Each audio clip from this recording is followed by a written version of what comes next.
The rain came in sideways off the Hudson and threw itself against the tall windows of the Belvedere, the kind of restaurant where the prices were not printed on the menu because if you had to ask, the room had already decided you did not belong. Serafina Marchetti stood near the service column with a silver water pitcher held to her chest like a shield. She was 29. She had been on her feet for 9 hours. There was a bruise on her left hip, the exact shape of a subway turnstile she had thrown herself against at rush hour to make this shift, and the coarse apron string sat right on top of it, and every time she leaned to pour she felt it. She did not let it show on her face. She had gotten very good at not letting things show on her face. That was the first thing you should know about her. The second is harder to explain, and it is the reason this whole story exists. So stay with me. The second thing is that Serafina Marchetti was not supposed to be holding a water pitcher in a 4-star dining room in Manhattan. A little over a year ago, she had been in a conservation studio in Florence, 1 semester short of a master's degree, learning how to lift 2 centuries of yellowed varnish off a Renaissance panel without lifting a single flake of the original paint. She knew the smell of solvent and old linseed oil the way other people know the smell of their childhood kitchen. She knew the names of pigments that had been banned for 100 years. Then her father had a heart attack, and the American hospital bills came down like an avalanche, and her student visa lapsed in the gap, and she came home to New York and traded her brushes for a tray. Nobody at the Belvedere knew any of that. To them, she was the girl who refilled the water, invisible, furniture that occasionally moved. She was about to become extremely visible, and she was going to pay for it before the night was over, and she had no idea yet that the woman who would make her pay was already in the building. Roland, the floor manager, came past her fast and low, the way he always moved when money was about to walk in the door. Roland believed kindness was a thing you spent and never got back. He snapped his fingers near her ear, which she hated and which he knew she hated. Table 4. The Castellanes. 5 minutes out. His voice was a hiss with a smile painted over it. Water and bread. You do not speak unless spoken to. You do not make eye contact with Mr. Castellani. And for the love of God, if the mother complains, you nod and you disappear. Are we clear? Yes, sir, Serafina said. She knew who the Castellanis were. Everyone did. Adriano Castellani, 34, chief executive of Castellani Maritime, the most chased-after bachelor on the eastern seaboard, written up in the business pages as cold, surgical, a man who acquired companies the way other men bought socks. But the real terror was not him. The real terror was the woman who came with him, Filomena Castellani, the matriarch. The story going around the kitchen was that last month she had made a Michelin-starred chef cry over a risotto. She called, and I am quoting the busboy who heard it. Too emotional. The heavy oak doors swung open. The whole dining room went into that particular silence that only happens when real power enters a room. Adriano Castellani came in first. He was taller than the magazine photos, in a charcoal suit cut close at the shoulders, dark hair pushed back, eyes the brown-black of espresso, and at this exact moment, profoundly, visibly bored. Beside him was a woman in red. Serafina swallowed a groan. She knew this one too. Whitney Ashford, daughter of the real estate magnate Royce Ashford, a regular, a woman who treated the staff like place settings. Her dress cost more than Serafina's father's car. Her smile was sharp enough to score glass. And behind them, last, with a cane she did not need because she liked to have something to point at the things she disapproved of, came Filomena Castellani, 71, black silk, silver hair pinned tight. Her face was set like a closed door, and her eyes moved across the room cataloguing floors. Roland nearly sprinted to the door. He bowed so low, Serafina thought he might pull a hamstring. Signora Castellani, Mr. Castellani, Miss Ashford, welcome. Your usual table is ready. It smells like bleach, Filomena said. Her voice was low and rough, and carried 40 years of America in it without losing a single grain of where she'd started. Mama, it smells like lavender. It's the soap. Adriano's voice was tired in a specific way. the way a voice gets when it has had this argument since breakfast. Lavender is what you use to hide the smell of dirt, Philomena said. They moved toward table 4, the prime one, by the window. As they passed, Whitney's enormous handbag swung off her shoulder and caught Serafina full in the bruise. The pitcher jumped in her hands. Water slopped, did not spill, just. Whitney did not turn around. She checked the bag for scuffs. "Watch where you're standing," she said over her shoulder, in the flat tone you'd use on a chair that stubbed your toe. Adriano stopped walking. He turned. The dark eyes landed on Serafina, and for half a second, something flickered in them, something that might have been an apology he didn't have the energy to say out loud. Then Whitney took his arm and pulled. "Come on, Enzo. Don't let the help slow you down. I have so much to tell you about the benefit." And the moment closed. Serafina took the table, the way you take a difficult patient. Neutral voice, steady hands. "Get through it. Sparkling or still?" "Lorenzo and I will have champagne," Whitney announced, taking control of the order before anyone could speak. "And the old woman can have tap. She doesn't like bubbles." The old woman. Serafina felt the word land. She looked at Philomena. She watched the matriarch's jaw set. Calling the head of the Castellani family, the old woman was a bold move. Ordering her tap water in a restaurant like this was an insult with a bow on it. "I will have the sparkling," Philomena said, looking dead at Whitney, "and a slice of lemon." Whitney rolled her eyes and picked up her menu. "Whatever, just bring it." It went downhill from there, the way these things do, in small cuts. The water came back wrong, Whitney decided, even though it was exactly what she'd asked for. Too cold. Send it back. The carpaccio came, and Philomena pushed it away after one bite and said, in English, "For the table, this beef has no soul. It tastes like it spent its whole life in a refrigerator and never once saw the sun." "Oh, don't start," Whitney said. "We're in New York, sweetheart. Adapt or starve." "In Italy," Philomena said, "we do not eat plastic and call it food." Adriano set his wineglass down, with a click that was louder than it needed to be. "Whitney, that's enough. I'm just saying, Enzo. We're supposed to be discussing the merger, and she's crying about cold meat." Through all of it, Serafina watched from the column, and what she saw was not what the rest of the room saw. The room saw a difficult old woman. Serafina saw something else. She saw Philomena Castellani sitting, with her arms folded, looking out the rain-streaked window at the grey New York street, looking, in the middle of all that money, completely and entirely alone. Then Whitney waved her over to clear the plates, and as Serafina leaned in, Philomena muttered something. She muttered it low and fast, under her breath, in a dialect from the green spine of central Italy, the kind of dialect you only learn if you grow up running barefoot over the stones of a village too small to be on a map. "Questa donna è una serpe, nessun rispetto, nessun cuore, e il mio povero figlio cieco davanti a una strega. This woman is a snake, no respect, no heart, and my poor son, blind in front of a witch." She said it because she was certain no one in the room could understand her. She was wrong. Serafina's hand stopped over the plate, because that cadence, that exact music, was the sound her grandmother had used to curse the butcher back home. It was the sound of her own childhood. It went straight past her training and her exhaustion and her need for the tip, and it grabbed her somewhere old. Adriano sighed and rubbed his temple. He clearly did not follow that particular dialect, or maybe he was just too tired to try. "Mama, please, English, so Whitney can understand." "I am talking to myself," Philomena said in English. "Stubborn." Whitney laughed. "Just let her mutter. Enzo, senility comes for us all." And she turned to Serafina with a flick of her wrist. "Take the plate, take the rest, and bring another bottle of the Cabernet. Now."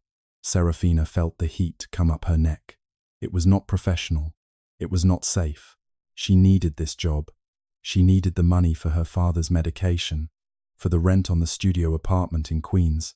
for the deposit on a surgery that was the only thing standing between her father and a state-funded ward where he would not survive the transfer. But she looked at Filomena's face. She saw the specific humiliation of a woman being treated like a piece of luggage by a girl 40 years younger, and she thought of her own father, fighting for his life in a hospital bed across town, and she knew, the way you know a thing in your body before your mind catches up, that she would lose her mind if anyone spoke to him like that. She picked up the plate. She looked at Whitney. Then she looked straight at Filomena Castellani, and she did not speak English, and she did not use the clumsy textbook Italian of a tourist. She answered in the dialect, fluent, quick, the same dying music the old woman had used, dropped right back across the table like a returned glove. Signora, il rispetto non si compra coi soldi, e la classe non si mette addosso come un vestito. La serpe sibila solo perché ha paura dell'aquila. Madam, respect cannot be bought with money, and class cannot be put on like a dress. The snake only hisses because it is afraid of the eagle. The silence that came down on table 4 was total. The clatter of the whole restaurant seemed to fall away. Filomena's eyes went wide. She looked at Serafina the way you look at a ghost. Her mouth opened. Her hand drifted up to the string of pearls at her throat. Adriano went very still. He looked from his mother to the waitress and back. He did not speak that dialect fluently, but he caught the shape of it, and he absolutely understood the astonishment on his mother's face. Whitney blinked, lost. What? What did she say? Did she just insult me? Serafina switched back to English, her face composed into professional calm, even though her heart was slamming against her ribs like a bird in a box. I only told Signora Castellani that I would take the plate away immediately, ma'am. Filomena let out one short, sharp bark of a laugh. Real delight. No, the old woman said, and the first smile of the night cracked her stern face. She said a great deal more than that. She looked at Serafina now, really looked, taking in the tired eyes behind the glasses, the bun coming loose, the cheap uniform, Piccola Columba. Where are you from? Serafina answered softly in the dialect. My father is from a town near Spoleto. My grandmother was from the hills above it. I knew it, Filomena breathed. I could feel the breath of the old country in your voice. Whitney slapped her palm flat on the table, and the silverware jumped. Excuse me, I don't know what kind of secret code this is, but it is extremely rude. Enzo, are you going to let the help mock me in a foreign language? Adriano raised one hand to silence her. He did not look at her. He was staring at Serafina with an intensity that made her feel her own knees. It was not the look of a customer at a server. It was the look of a man who had just found water in a desert. You speak that dialect, he said, his voice low. My mother has not heard anyone speak that dialect in New York in 20 years. It's a beautiful language, sir, Serafina said, gripping the dirty plate. It would be a shame to let it die. You're fired, Whitney spat. I want her fired. Roland, who had been hovering and sensing disturbance, materialized. He had gone the color of raw dough. Miss Ashford, is there a problem? This incompetent waitress is mocking me. She's in league with the old woman. Get her out of my sight. I want her gone, and I want this meal comped. Roland rounded on Serafina, his face folding into a scowl. Serafina, what did you do? I told you. She did nothing, Filomena said. Her voice was not rough anymore. It was made of steel. She was not looking at Roland. She was looking at her son, Adriano. If this girl goes, I go. And if I go, you can explain to the board why the head of this family no longer supports your merger. The threat hung in the air over the white tablecloth. Adriano looked at Whitney, whose face had gone blotchy red with an ugly, sulking fury.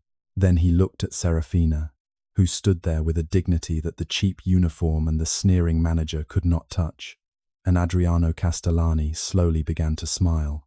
It changed his whole face. It took 10 years off him. Roland, he said calmly. Yes, Mr. Castellani. Serafina is not going anywhere. In fact, he leaned back. He unbuttoned his suit jacket. I think she should sit with us. Serafina, pull up a chair. What? Whitney and Roland said it at the same time. You heard me. His eyes did not leave Serafina. Pull up a chair. I want to hear more about Spoleto, and I think my mother would like to have someone with an actual soul at the table for once. Serafina's heart stopped.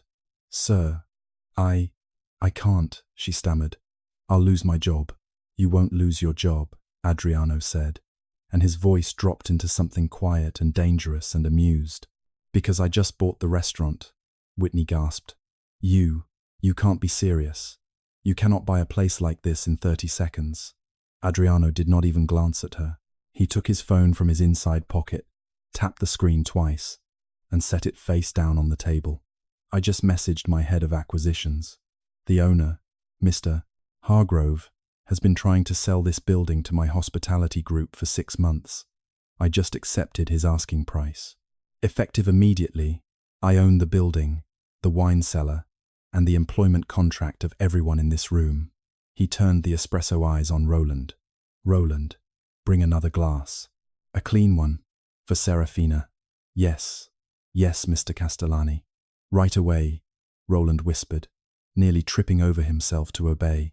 Serafina felt like she was running a fever. Mr. Castellani, please. I can't sit. I'm in uniform. I smell like the kitchen.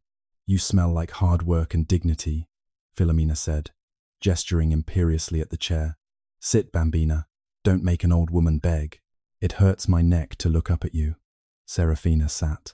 The chair was soft, plush, the exact opposite of the hard wooden stool she was allotted in the break room. Whitney laughed, too loud.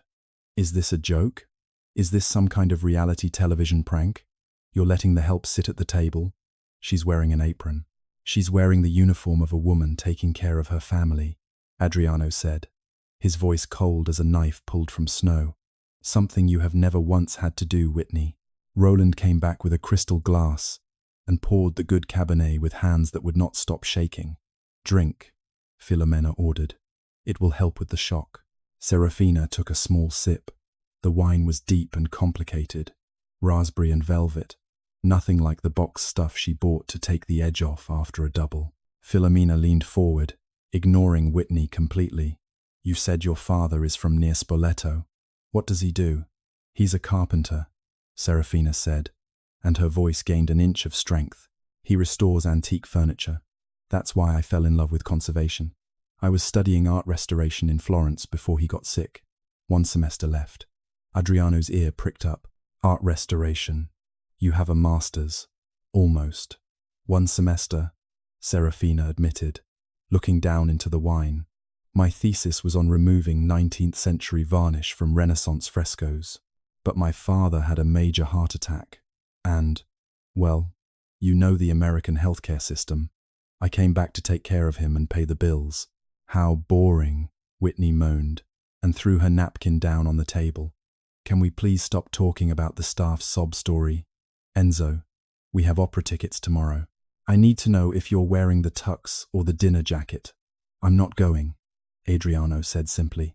Whitney went still. Excuse me, I'm not going to the opera with you, Whitney. In fact, he turned fully toward her now. I think your dinner is over. She gaped at him. You're throwing me out for her. She is a waitress. She is nobody. My father is. My father is your business partner. Your father is a business partner, Adriano said, and his stare did not move. But the business does not require me to sit here and watch you be cruel to my mother and my employee. You called my mother senile. You treat Serafina like a dog. I don't care who your father is. Get out. The whole dining room had gone quiet.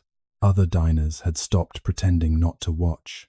Whitney stood, her face crimson, and snatched up her clutch. Her voice came out shaking, and it was no longer sweet. The false sugar was gone. What was underneath it was worse. You will regret this, Lorenzo. She used his full name like a slap. You think this little peasant is special. She's a gold digger. She saw a rich man and his mother, and she pulled out the Italian act on cue. It's pathetic. She turned the glare on Serafina and lowered her voice so it was almost intimate, almost gentle, which made it horrible. And you will not be comfortable. You've walked into a world you don't understand. I crush cockroaches like you for entertainment. Enjoy your seat at the table, sweetheart. It won't be warm for long. With one final, theatrical toss of her hair, Whitney Ashford swept out of the restaurant, her heels cracking on the floor like gunfire. The table was quiet, but the quiet was lighter now. Philomena exhaled, like she'd been holding her breath for an hour. Finally, the air is clean again. She looked at Serafina, and, unbelievably, she winked. You did well, Piccola. You won the whole war, and you barely raised your voice. Serafina managed a small, shaky smile. I didn't mean to cause trouble, Signora. Trouble is exactly what my son needs, Philomena said, patting Adriano's hand. He's been dead inside for 3 years. Look at him now. He has color in his face. Adriano actually blushed, but Serafina, sitting in the soft chair with the good wine warming her chest and the rain running down the dark glass, did not feel like she had won anything. She felt the back of her neck prickle, because somewhere out on a wet New York street, a woman in a red dress was getting into a town car, and as the door closed, Whitney Ashford was already pressing a number into her phone, and she was smiling, and the smile had nothing warm in it at all. The rain had thinned to a mist by the time they left the Belvedere, and the streets shone gold under the lamps. A long black car sat at the curb, a driver holding the rear door. Serafina stood on the sidewalk, shivering. She had taken off the apron. She still wore the white shirt and black trousers of the staff. Let me drive you home, Adriano said, stepping close.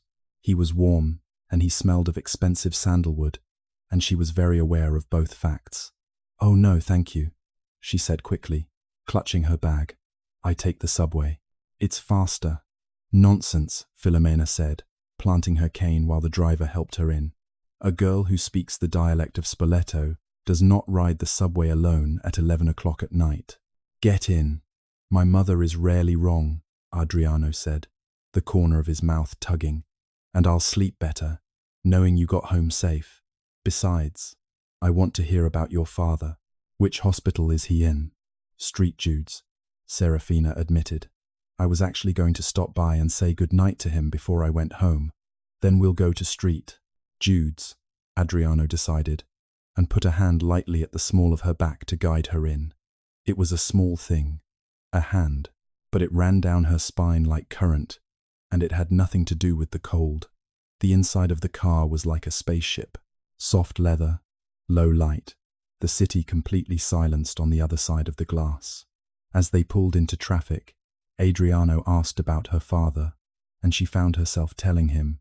Congestive heart failure, she said, and her voice caught on it. He needs a valve replacement, but the specialist who does the surgery is expensive, and the wait list for anyone who isn't is long. I work doubles here, and I do mornings at a diner to save for the deposit. Adriano frowned. A deposit for a surgery that saves his life. That's how it works. That's barbaric. That's reality. She looked out the window. But he's strong. He raised me alone after my mother died. He sold his tools to send me to Italy. I'll do anything to save him. Adriano looked at her face, the set of her jaw, the grief in her eyes, that she was working very hard to keep tied down. He had dated models, and an actual minor European royal, and a film actress. Every one of them had wanted his money, his status, his name. This woman, in cheap polyester, half dead on her feet from serving people who would never thank her, wanted only to save her father. He said something then that he meant kindly, and that came out wrong. You're wasted here. A woman like you, refilling water glasses. It's almost embarrassing to watch. Serafina turned and looked at him. Embarrassing to whom, she said. He realized his mistake, the second it left his mouth. I didn't. That's not what I. There's nothing embarrassing about my job, she said evenly. There's something embarrassing about a room full of people who think there is. Those are different things, Mr. Castellani. You might want to learn the difference. The car was quiet for a moment. Then, to her surprise, he laughed. Not at her, at himself. You're right. That was a stupid thing to say. I'm sorry. He rubbed the back of his neck. I'm out of practice at talking to people who tell me the truth. Then you should practice, she said. But she was almost smiling. The car slid to a stop outside Street Jude's. Serafina reached for the handle. Adriano caught her hand before she could open the door, and his palm was warm against her skin. Tomorrow, he said. 9 a.m. Castellani Tower, top floor. Why? Because I have work for you. Real work. The kind that has nothing to do with carrying water. She searched his eyes for the trick. She found only sincerity, which somehow scared her more. All right, she said. I'll come. She watched the car pull away before she turned to the hospital doors, and for the first time in months, something in her chest felt loose, almost light. Maybe, just maybe, things were turning. She walked into the lobby toward the elevators. The night nurse stopped her, a kind woman named Brenda who had worked this floor for 15 years and who Serafina trusted. Brenda looked worried. Serafina, honey, I'm glad you came in. Cold flooded her. Is it Papa? Is he okay? He's stable. Physically he's fine. Brenda put a hand on her arm.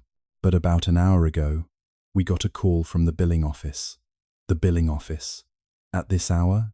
Brenda sighed, her face uncomfortable.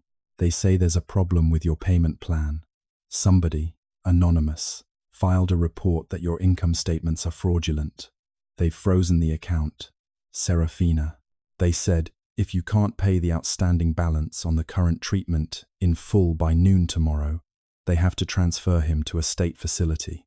The blood left Serafina's face. A state facility was underfunded, overcrowded, miles away. He would not survive the transfer, never mind the care once he got there. Fraudulent? That's impossible. I gave them my pay stubs. I know, baby. But the flag came from somebody with weight. They mentioned that a Miss Ashford had been making inquiries about your ability to pay. Serafina gripped the nurse's station to stay upright. The world tilted. Whitney had not just walked out of the restaurant. She had gone to war. It would not have been hard to find out who Serafina was. Whitney had connections in every direction. She had called the hospital, probably used her father's leverage, and gotten the account flagged. She's trying to kill him, Serafina whispered, horror climbing her throat like bile. She's trying to kill my father to punish me. You've got until noon tomorrow, Brenda said gently. I'm so sorry. Serafina walked to her father's room in a daze. He was asleep, looking small and frail in the bed, the machines beeping their steady rhythm. She sat down in the plastic chair and took his rough, calloused hand. Tears ran down her face. The hope she'd felt in the back of that car was gone, smashed. Adriano had offered her work, but Whitney was holding her father's life hostage. And if she went to Adriano now, hat in hand, begging, she would look exactly like what Whitney had called her, a gold digger. The insult echoed. If she ran to him for rescue the day after meeting him, she would prove Whitney right. But if she didn't, her father would suffer. She squeezed her father's hand, and her grief turned into something else, something colder and clearer. Don't worry, Papa, she whispered into the dark room. I won't let them take you, and I won't let her win. She wiped her face. She would go to Castellani Tower at 9 a.m., not to beg, to negotiate. She had a skill Adriano needed. She would sell her talent. She would not sell her soul. There was a difference between those two things, and she had spent her whole life learning it. But when the sun came up over the city, Serafina found out she had underestimated her enemy. Her phone buzzed. A notification from a local gossip blog. Scandal at the Belvedere. Waitress seduces shipping billionaire in front of his fiancée. Exclusive photos inside. She tapped it. There was a blurry photo of Adriano's hand on her back as she got into the limo. The caption read, "Sources say the waitress, identified only as Serafina, staged a humiliating scene to entrap socialite Whitney Ashford. Is this the new face of gold digging?" Serafina stared at the screen. Whitney was destroying her reputation before she even walked into the interview. She stood, smoothed her wrinkled clothes, put on her glasses. All right, Whitney, she said, and her voice shook with anger. Not fear. You want a villain. You just made one. She walked out of the hospital and into the lion's den. The lobby of Castellani Tower was a cathedral of glass and steel, designed to make anyone who earned fewer than 7 figures feel small. Serafina crossed it with her chin up, ignoring the whispers, ignoring the way the receptionist's eyes flicked from her face to the tablet on the desk, which Serafina was certain showed the gossip article about the gold-digging waitress. "Can I help you?" the receptionist said, in a voice like a cold draw. "Deliveries are in the back." "I'm not a delivery," Serafina said. "I have a 9 o'clock with Adriano Castellani." The receptionist smirked. "Mr. Castellani is a very busy man. I don't have your name on the list. Send her up." A deep voice cut from the security speaker on the desk. It was Adriano. The receptionist startled. She went the color of paper. "Yes. Yes, sir. Elevator 1. Serafina stepped into the private elevator. As it shot up 50 floors, her stomach clenched. She was not here to flirt. She was here to save her father. The doors opened straight into the penthouse office. Floor-to-ceiling windows. The whole skyline of Manhattan spread out behind it. But Serafina did not look at the view. She looked at the easel in the center of the room, draped in a silk cloth. Adriano stood by the window. Today he wore a navy suit, no tie, the top button open. He looked more like a brooding artist than a corporate shark. "Good morning," he said, turning. "You saw the article." "I saw it," Serafina said, stepping into the room. "And I assume you did too. If you think I called the paparazzi, I know you didn't," he said quietly. "The IP address that sent the tip belongs to a burner phone registered to a shell company owned by Street James Holdings, which is one of Royce Ashford's vehicles." He gave a thin smile. "Whitney is not as clever as she thinks she is." Serafina blinked. He had already traced it. He walked to the easel. "Let's forget about Whitney for a moment. I want to show you something." He pulled the silk cloth away. Serafina drew a sharp breath. On the easel was a painting, plainly old, perhaps late 17th century, a portrait of a dark-eyed woman holding a pomegranate, but it was in terrible condition. A jagged tear ran through the background, and layer after layer of yellowed varnish dulled the colors. Someone had tried to clean it badly in the past, leaving abrasions across the cheek. "This is my great-great-grandmother," Adriano said softly. "It has hung in our villa in Umbria for generations. During the war, it was hidden in the wine cellar. The damp nearly destroyed it. I've interviewed 5 conservators in New York. Every one of them wanted to repaint it. They wanted to make it look new." Serafina stepped closer, her eyes scanning the damage, her hands already itching to work. "No," she whispered. "You can't repaint it. That would destroy its integrity." She forgot, for a moment, where she was and who he was. The professional took over. "You need to remove the oxidized varnish with a solvent gel, acetone and mineral spirits, very mild, tested in a corner first. You consolidate the flaking paint so it adheres before you touch anything. And the tear, you don't patch it, you line it. You join the threads from the back. Whoever repaints her erases her. You'd be erasing the war she survived. You'd be erasing the proof that she lived through it." She looked up at Adriano, her eyes blazing with the only kind of passion she'd let herself feel in a year. He was staring at her. The silence stretched a long moment. "You're hired," he said. Serafina blinked. "Just like that. You're the only one who talked about her history instead of the cost," Adriano said. "I'll pay you $10,000 for the restoration plus materials." Her heart slammed. 10,000. That was the hospital deposit. That was a miracle landing in her lap. "I accept," she said, her voice unsteady. "But Mr. Castellani, I have one condition." He raised an eyebrow. "Name it. I need to be paid today. Up front." His expression cooled a degree. He went around the desk and leaned against it. "That's unusual. Normally it's half on completion. Why the rush?" Serafina took a breath. She could lie. She could invent a reason. But she looked at the painting of the woman who survived a war, and she looked at the man who loved his mother. Because Whitney Ashford froze my father's hospital account, she said, the words tumbling out. She used her father's connections to flag me as a fraud. If I don't pay the balance by noon, they transfer him to a state ward, and he will not survive the transfer. Adriano went absolutely still. The temperature in the room seemed to drop 10 degrees. She did what, he said, very quietly. She's trying to kill him to punish me, Serafina said, tears standing in her eyes now. I am not a gold digger, Mr. Castellani. I just want to save my father. Adriano said nothing. He picked up the desk phone. He pressed a number. Get me the chief administrator at St. Jude's Hospital. Now. He waited 10 seconds. His eyes locked on Serafina.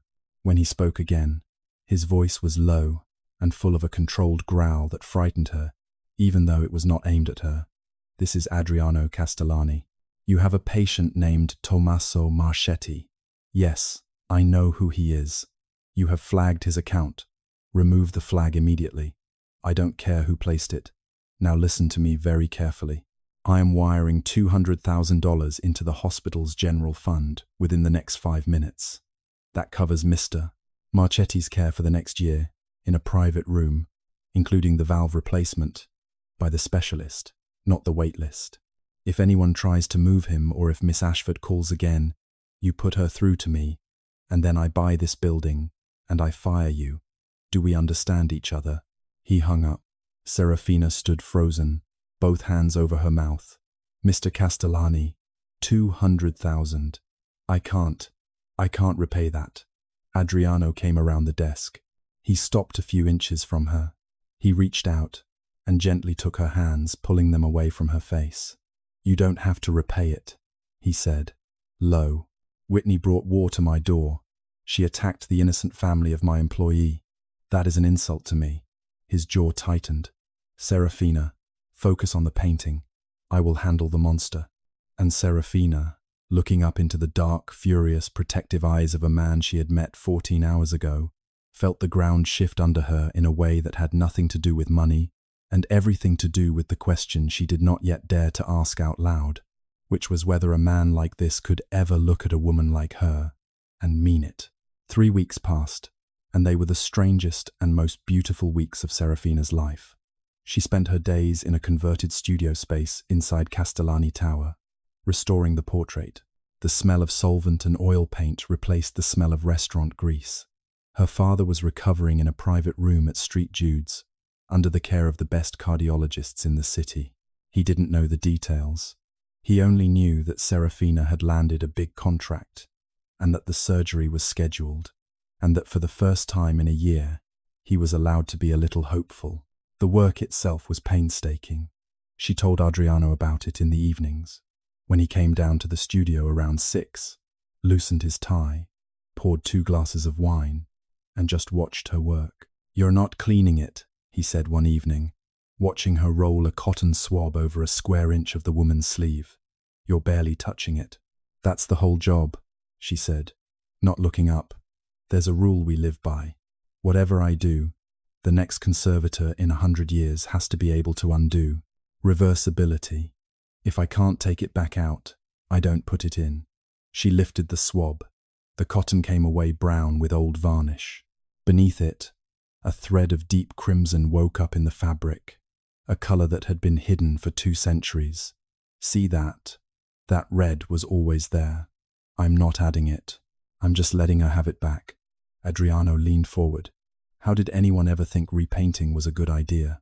Because it's faster, and it looks more finished, and people who don't love the thing want it to look finished. She set the swab down. The tear is the hard part. I'll mend it from the back with new linen and a reversible adhesive. The front, I'll fill the loss with a putty, and I'll in-paint only the gap. Only the gap. I will never put a single stroke over her original paint.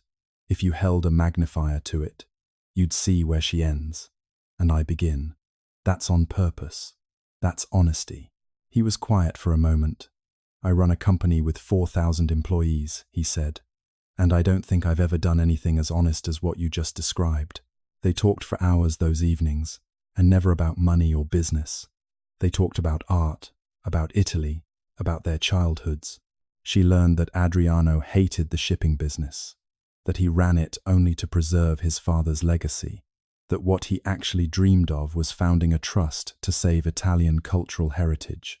He learned that she sang opera in the shower and was, absurdly, terrified of thunderstorms.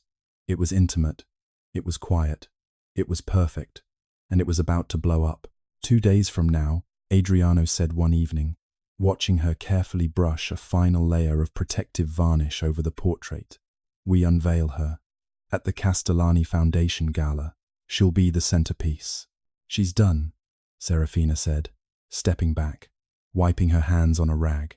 The portrait glowed. The woman's eyes were warm and knowing again, and the crimson sang. "She's beautiful. She looks like you," Adriano murmured. Serafina turned. "Adriano, I."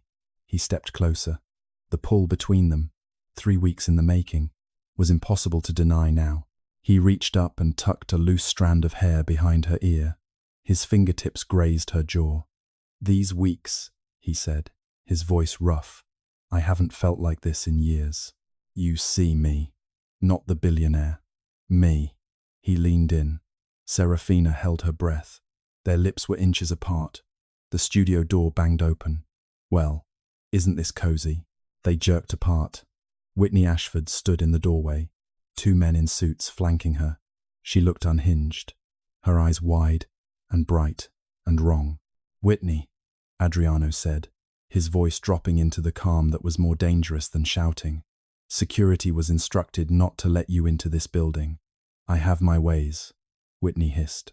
She stalked into the room and stared at the painting. "So this is the thing that cost me a fiancé. A dirty old picture, cleaned up by a dirty little waitress. Get out," Adriano ordered. "Now, or do I buy another hospital?" Whitney laughed. A dry, cracked sound. "You think you've won, Enzo, but you forgot who my father is. He owns the tabloids. He owns half the seats on your merger board.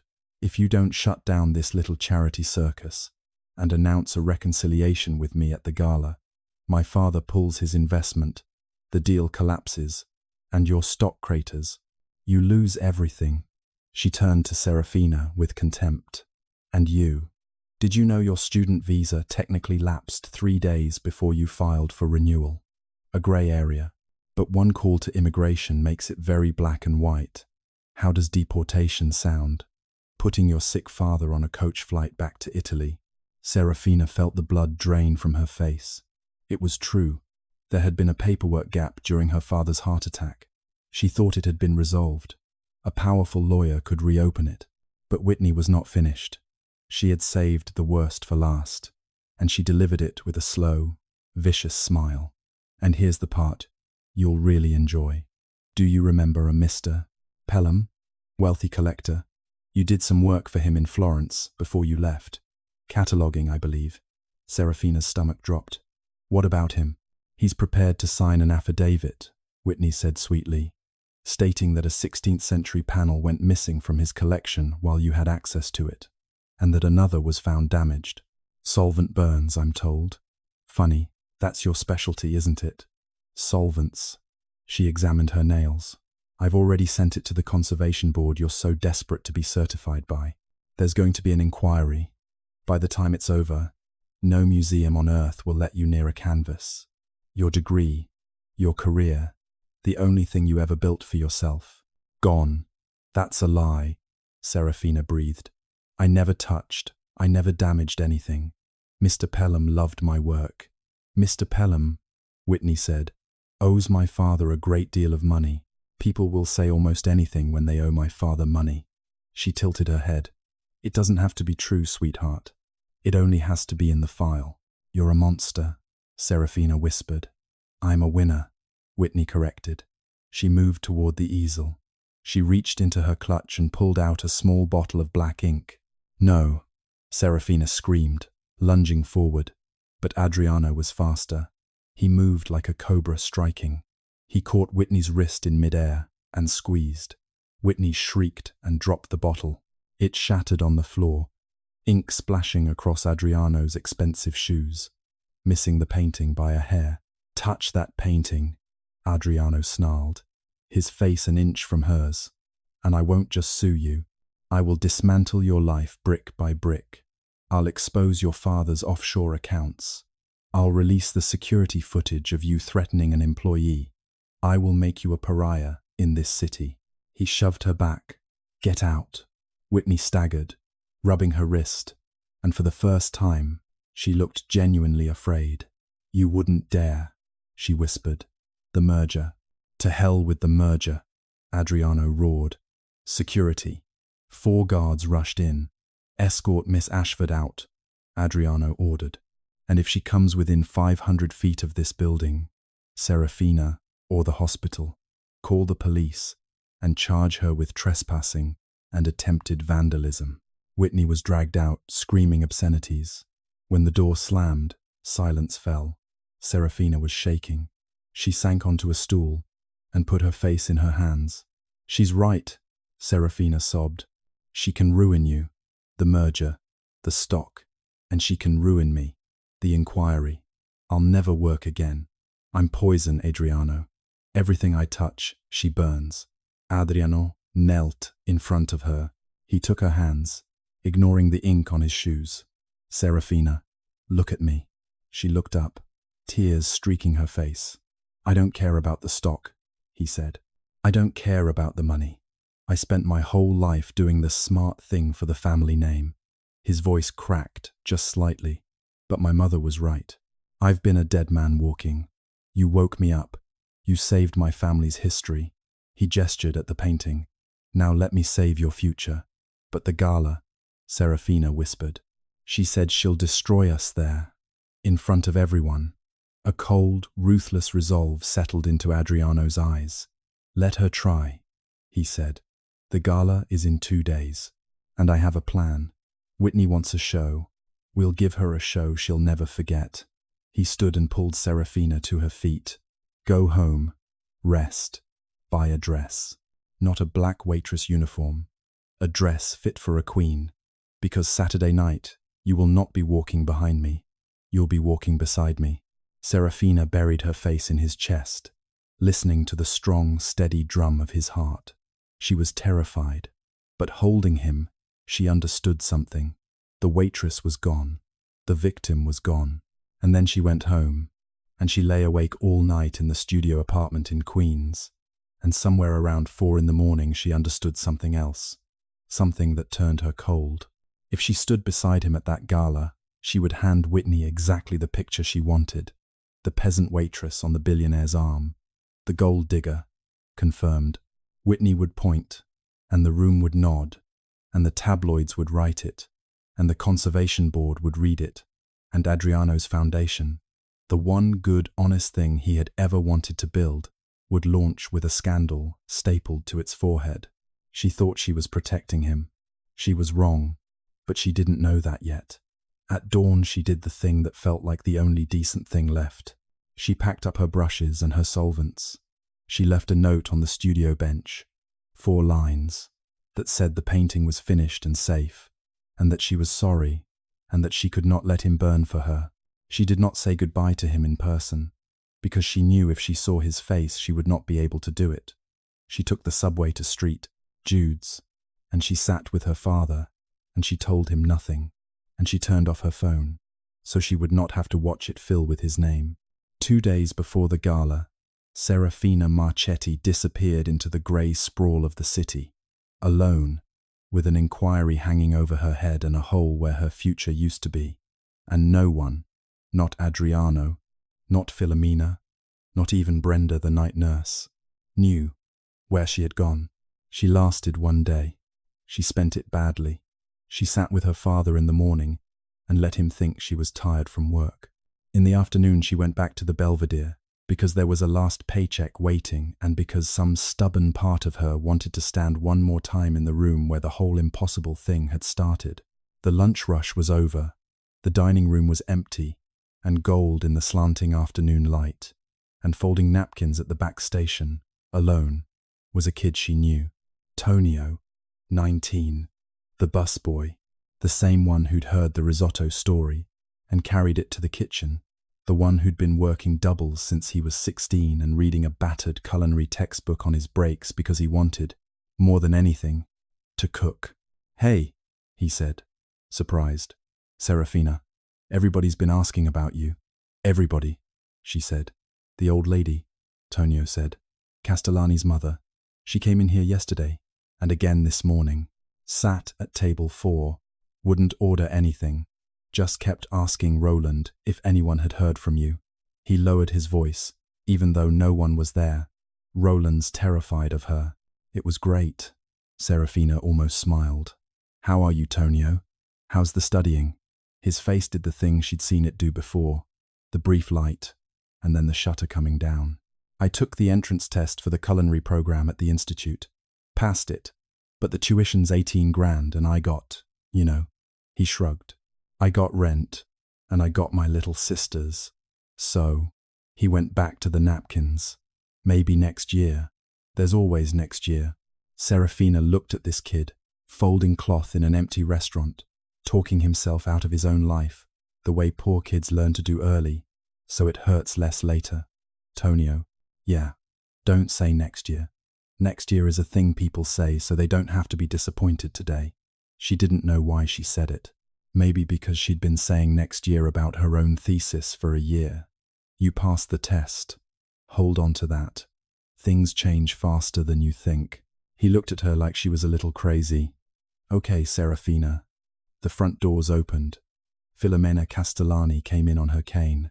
She did not look like a woman who had lost a single night of sleep, except that she had.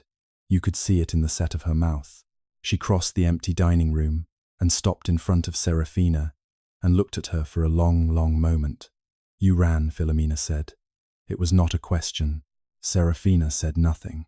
"Sit," Filomena said, and lowered herself into a chair at table 4 like a queen onto a throne. "Tonio, 2 coffees.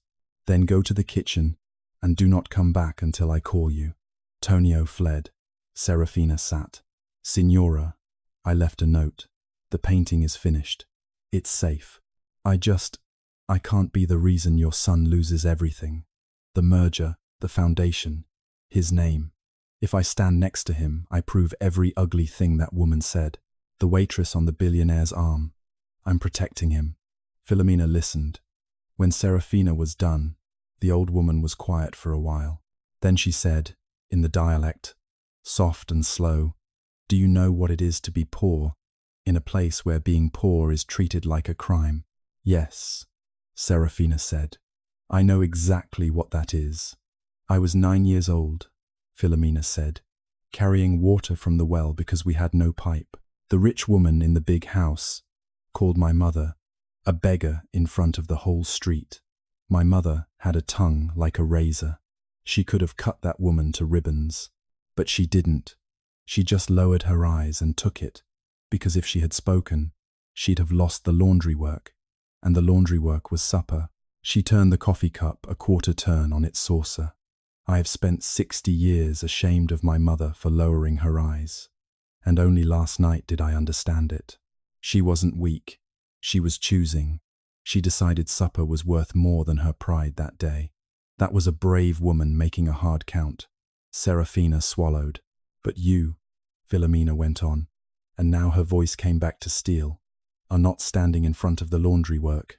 There is no supper on the table that depends on you keeping your eyes down. You are running because you have decided, on his behalf, that you are ashamed to be hidden. You did not ask him. You decided it for him.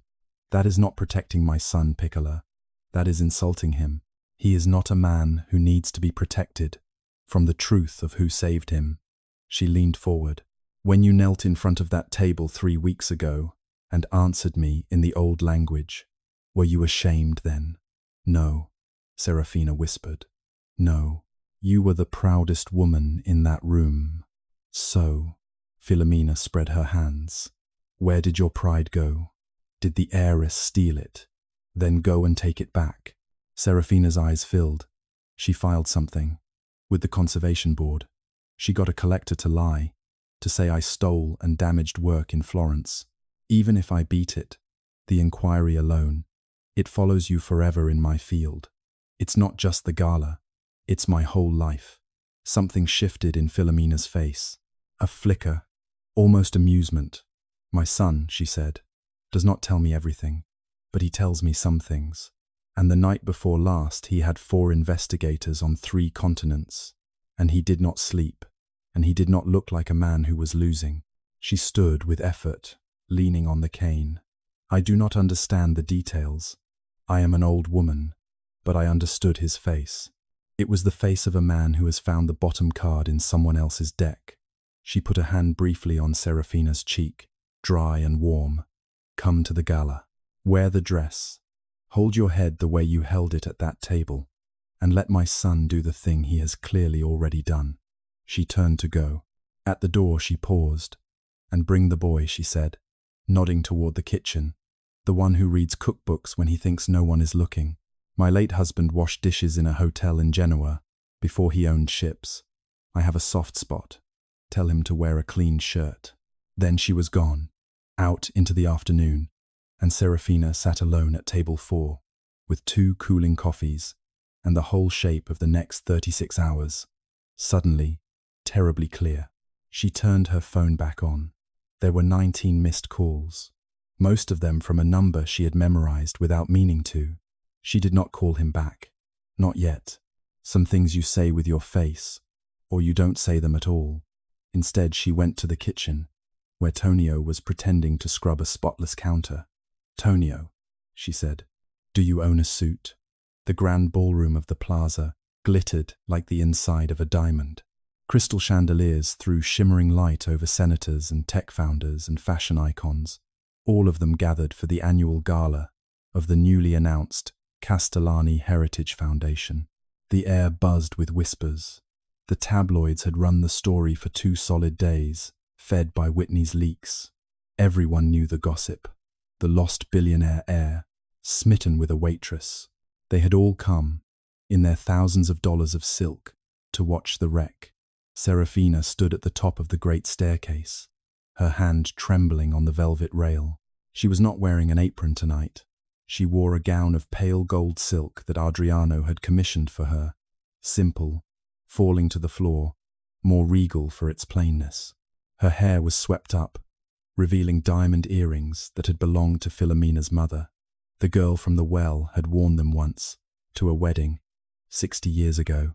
Philomena had pressed them into Serafina's hands that afternoon without a word. Breathe, Adriano murmured, stepping up beside her. He was devastating in a black tuxedo, his eyes fierce and protective. Tonight, you are the queen of this castle. Everyone else is a guest. They hate me, Serafina whispered, feeling the judging eyes below. They don't know you, Adriano corrected. But they will. He offered his arm. Shall we? As they descended the staircase, the room went quiet. The visual force of the couple was undeniable. The cold tycoon, looking at the woman beside him with a warmth that could thaw ice, and Serafina, the waitress, moving with the natural grace of a woman who had carried the weight of the world and not once buckled. At the bottom, near the draped easel, Philomena sat in a high-backed chair like a throne, and beside her, scrubbed and stiff and wide-eyed in a borrowed suit 1 size too big, stood Tonio, holding a glass of sparkling water like it might detonate. He caught Serafina's eye and gave her a small, disbelieving thumbs up. Adriano took a microphone. Welcome, he said. The room hushed. Tonight is about legacy, about preserving what matters. For years the Castellani name has meant ships and steel and industry. But tonight we go back to the root, to art, to beauty. He gestured at the easel. And to restore our history, you need a master, not a technician, an artist. He reached for the cloth. Oh, let's not bother with this charade. The voice cut across the ballroom like an air raid siren. Whitney Ashford strode toward the stage in a dress so red it looked like a wound. She had a microphone she had clearly snatched from a startled MC. The crowd gasped. Phones came up everywhere, recording. Whitney, Adriano said into his mic, his voice calm but amplified. You weren't invited, and missed the chance to save you from yourself? Whitney laughed and spun to the crowd. Ladies and gentlemen, look at her. She jabbed a manicured finger at Serafina, a waitress, a girl who was bussing tables 3 weeks ago, dripping in heirloom diamonds. She's a fraud.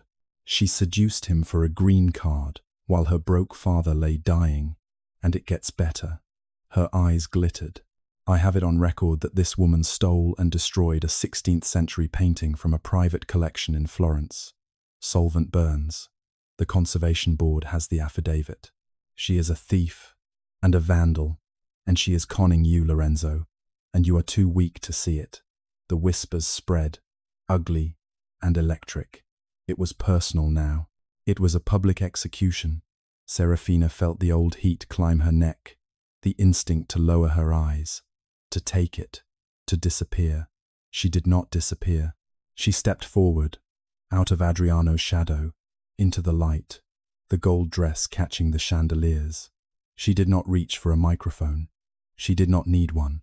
My father is not dying, and he is not broke, she said, and her voice rang out across the ballroom, clear and steady and trained, because she had sung in choirs since she was 6, and the back wall of a room held no fear for her.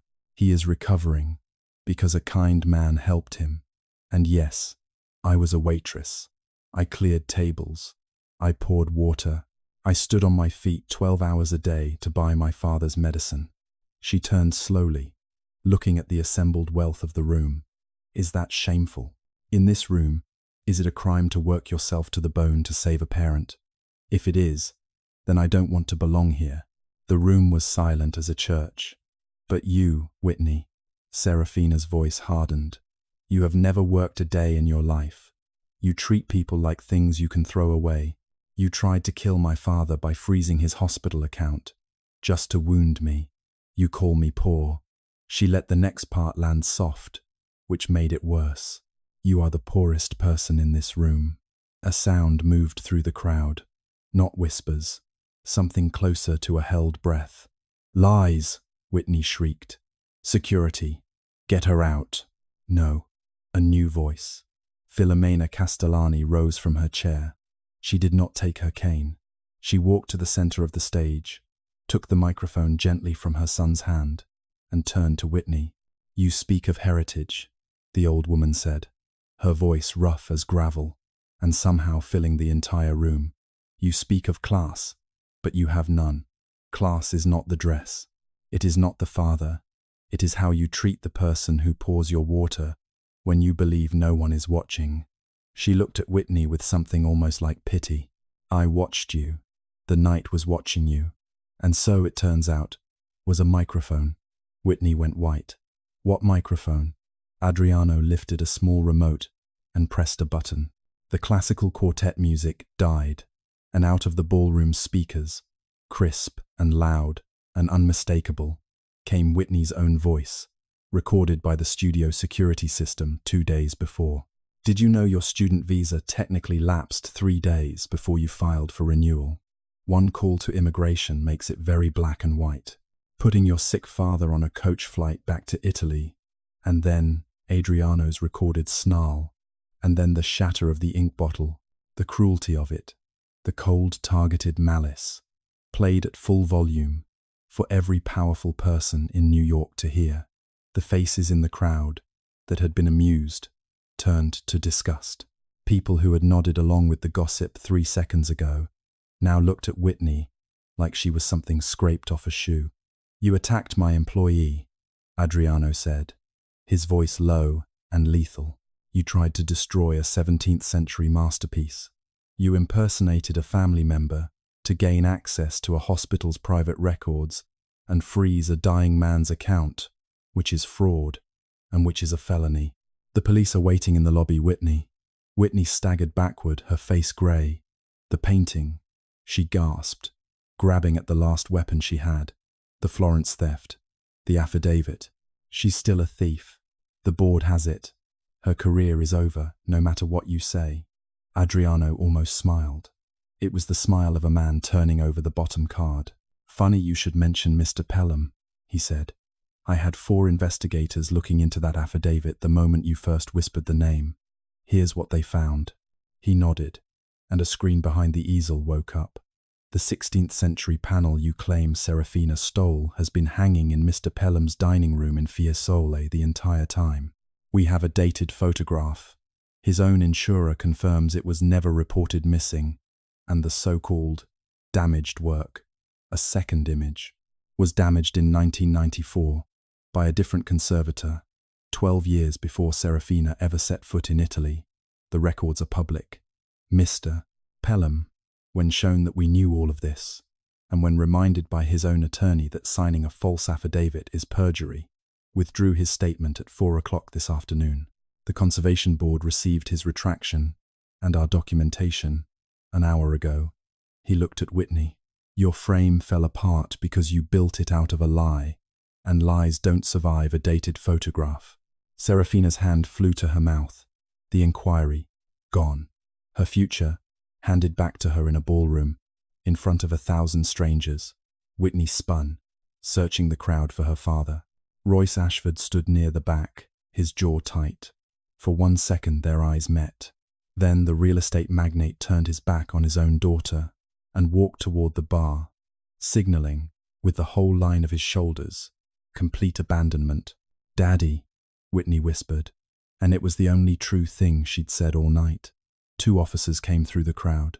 They were quiet about it, almost gentle, which was its own kind of humiliation. As they led Whitney Ashford from the ballroom, no longer screaming, just hollow, the room did not erupt in jeers. It began to applaud. It started slow, with Filomena, 2 dry old hands coming together. Then Tonio, grinning so hard it looked painful. Then the whole room, 1,000 people, applauding the woman in the gold dress who had not raised her voice. Adriano turned to Serafina. "Are you all right?" "I think so," she breathed, the adrenaline draining out of her, leaving her shaking and light. "Then, let's finish what we started." Together, they pulled the cloth from the painting. The crowd gasped. The portrait of the woman with the pomegranate blazed under the lights, her eyes warm and wise and alive, the crimson singing, every loss filled, and every original stroke untouched. It was a masterpiece given back its own life. "This is my great-great-grandmother," Adriano said to the room. "She survived a war. She was nearly lost to damp and time, and to people who wanted to paint over her instead of saving her." Serafina Marchetti spent 3 weeks refusing to add a single brushstroke that didn't belong. She gave her back to us exactly as she was. That is what this foundation will do. Not paint over the past, restore it, honestly. Then, in front of 1,000 people, Adriano Castellani turned to face Serafina and ignored every camera in the room and reached into his jacket. "Adriano," Serafina breathed. "I didn't buy a ring," he admitted, opening a small worn velvet box. Inside was a simple antique gold band, set with a deep crimson ruby. "This belonged to my great-great-grandmother, the woman in the painting. She wore it through the war. She wore it when she rebuilt our family from nothing." He went down on one knee. "It belongs to a strong woman. It belongs to you. You spoke to my mother in the language of the old country. You spoke to my heart in the language of the truth. Marry me. Help me put the broken things back, the way they were always meant to be." Serafina looked at the ring. She looked at Filomena, who was openly weeping and not bothering to hide it. She looked at Tonio, who had both fists pressed to his mouth.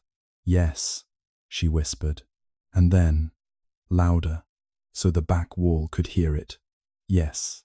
He slid the ruby onto her finger and kissed her, and the ballroom of New York's most powerful people came apart at the seams, cheering. And outside the great windows, the rain began again over the city, washing it clean. The surgery took 6 hours. Tommaso Marchetti's new valve held. He was sitting up and complaining about the food within 3 days, which his cardiologist said was the best sign there was. He did not fully understand, even later, the size of what his daughter had walked through to keep him alive, and Serafina decided he never needed to. He only needed to walk her down the aisle, which he did, slowly, a year and a half later, in a small church. on a healthy heart.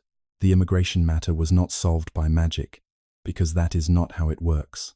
It was solved by a very good, very expensive lawyer that Serafina could now afford, who refiled the paperwork correctly, documented the medical emergency that had caused the lapse, and shepherded it through the system over 4 patient months. There was no dramatic phone call. There was a stamped letter in an envelope, which Serafina kept in a drawer next to a retraction from a conservation board, and a thank you note from a collector in Fiesole who was, in the end, ashamed of himself. The conservation board not only closed the inquiry, they invited her to finish her certification. She finished her thesis on a Tuesday and defended it on a Friday, and her father watched it on a video call from his armchair and pretended he had something in his eye the entire time. Antonio went to culinary school. He never quite figured out how the tuition got paid, because the foundation's scholarship fund did not publish the names of its anonymous donors, and the old woman who'd told him to wear a clean shirt only ever said, when he tried to thank her, that her late husband had washed dishes in Genoa, and that the world owed boys who read cookbooks on their breaks a fair shot. He graduated near the top of his class. He works, now, in a kitchen where they put his name on the menu. Serafina asked, specifically, twice, that her own name not appear anywhere on the foundation's materials. She is on the board. The board does not publish a roster. The work was always the point. On a Saturday in spring, 2 years after the night in the rain, Serafina sat on a balcony above a quiet street with a cup of coffee. Adriano sat beside her. They had been together long enough now that not talking was its own kind of conversation. I remembered something, he said. My great-great-grandmother, the one in the painting. There's a story my mother told me when I was small, and I forgot it for 30 years. During the war, when they hid the painting in the cellar, my grandmother was a girl, and she was the one who carried it down the stairs. She was terrified, and her mother told her, "It's only a picture, but it's our picture, so you carry it carefully, and you don't drop it just because your arms are tired." Serafina turned to look at him. "Your arms are tired sometimes." "All the time," he said, "but I haven't dropped anything important yet." Down on the street, a kid laughed at something. A streetlight buzzed on early against the soft dark. The air smelled like rain coming. Serafina put her head on her husband's shoulder, the ruby warm on her finger, and thought that the snake had been right about exactly one thing all those weeks ago, and wrong about everything else. She had walked into a world she didn't understand. She just turned out to understand the only part of it that mattered. "All right, let me step out of the story for a minute before you go. I want to be honest with you about what's invented here and what isn't, because some of it is invented and some of it is very real, and I put the real parts in on purpose. Serafina isn't real. Adriano isn't real. Whitney, thank God, isn't real, though I think we've all met a smaller version of her. The Belvedere isn't real. Castellani Maritime isn't real. But a few things in this story are true, and I want to name them. The way Serafina restores that painting is real. Conservators actually live by the rules she talks about. The big one is called reversibility, the idea that whatever you add to a damaged work, the next person down the line has to be able to take back out. They really do fill only the losses and leave the original alone. They really do mend a tear from behind rather than paint over it. There is a professional body in the United States, the American Institute for Conservation, that holds people to exactly this standard. And if you've ever wondered who keeps the world's old, beautiful things from being ruined by good intentions, it's quiet, patient people like that, working one cotton swab at a time. I find that genuinely moving. We live in a culture that wants everything to look new and finished. There's a whole profession of people whose entire job is to argue, gently, for the dignity of the old thing as it actually is. The dialect is real, too. There are regional languages and dialects all over Italy, and a lot of them are dying, spoken now only by the very old, the way Filomena speaks hers. When one goes, it doesn't go with a headline. It just gets quieter, until one day the last person who dreamed in it is gone. That happens with languages all over the world. If your grandparents speak something your parents only half remember, that's a thread worth not dropping. Ask them a word this week. Write it down. And the cruelest, most real thing in the story is the hospital. Tommaso's situation, a deposit standing between a working family and a surgery that saves a life, an account that can be frozen by paperwork, a transfer that a frail person might not survive. None of that is fantasy. People make impossible calculations like Serafina's every single day in this country, choosing between a parent's heart and the rent. I don't have a tidy solution to hand you. I just didn't want to write a fairy tale that pretended the hard part wasn't there. The villain in this story got dragged out by police. The real version of this villain is usually just a form and a number and a phone that won't stop ringing. I gave it a neat ending anyway. The bad woman loses in public. The good people win. The dignity that got stolen gets handed back. I know real life doesn't always tie off this clean. I wrote it clean on purpose, because sometimes you need to watch the person who treats the invisible people like furniture get walked out of the room while everyone watches, even if it only happens in a made-up ballroom. Stories don't fix the form, or the number, or the phone. They just remind you that some endings are possible, and that the person pouring your water has a whole life behind their eyes, and a grandmother somewhere, and maybe a language you've never heard. So this week, if you remember nothing else, look the person serving you in the eye and say thank you like you mean it. It costs nothing, and you never know who you're talking to. If a moment in this hit you, tell me about it. Tell me about your own grandmother, or the language in your family that's getting quiet, or the person on your block who shows up when no one else will. I read what people write. All of it. Take care of each other out there.